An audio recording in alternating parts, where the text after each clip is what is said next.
কি হয়েছে? এত চিল্লাচ্ছ কেন? আমার এতদিনের পরিশ্রম সফল হয়েছে। আমার মেহেন্দির কাজ শেখা কমপ্লিট। এই দেখো আমাকে ছাড় পোকাও দিয়েছে। আরে ওটা ছাড় পোকা না, সার্টিফিকেট সার্টিফিকেট। ওই হলো, আমাকে কিছু টাকা দাও তো মেহেন্দি কিনতে হবে। উফ, নাও।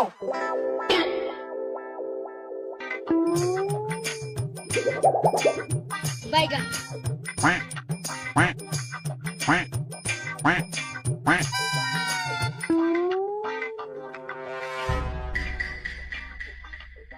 নাতনি, এখানে হেমন্তর বাড়িটা কোথায় বলতে পারবে? ঠাকুমা, উনার বাড়ি তো এখানেই। তা তুমি একটু ভেতরে আসো, জল টল খেয়ে যাবা। আসো আসো আসো আসো আসো আসো আসো। বসো বসো। তা তোমার হাতটা একটু দেখি।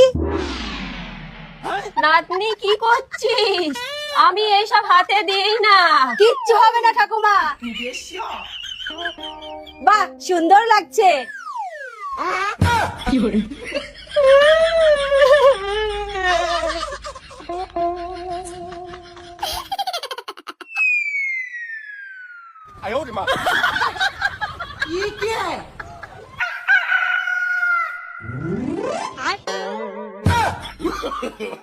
এই ভিডিও দেখার আগে যদি বা তোমার মাকে ভালোবাসো তাহলে লাইক করবেন, আর যদি বা তোমার বাবাকেও ভালোবাসো তাহলে সাবস্ক্রাইব করবেন, আর যদি বা তোমার ভাই বোনকে ভালোবাসো তাহলে কমেন্টসে তোমার পছন্দের একটা ইমোজি দিয়ে যাবেন, আর যদি বা তুমি এই তিনটে সব করে দাও তাহলে তোমার আজকে আর দিনটা ভালোই যাবে, আর যদি বা কিছু না করো তাহলে ভেবে নেব তোমার আজকে আর দিনটা ভালো যাবে না।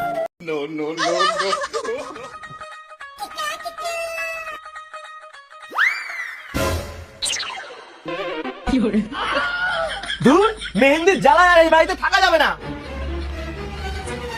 কি গো, কি গো, কি হয়েছে? এই বাড়িতে কি একটু চুলকা চুলকিও করতে পারবো না? কেন, কে মানা করেছে? তাহলে এটা কি? এটাই কেন লাগবে? দাঁড়াও, আমি চুলকা দিচ্ছি।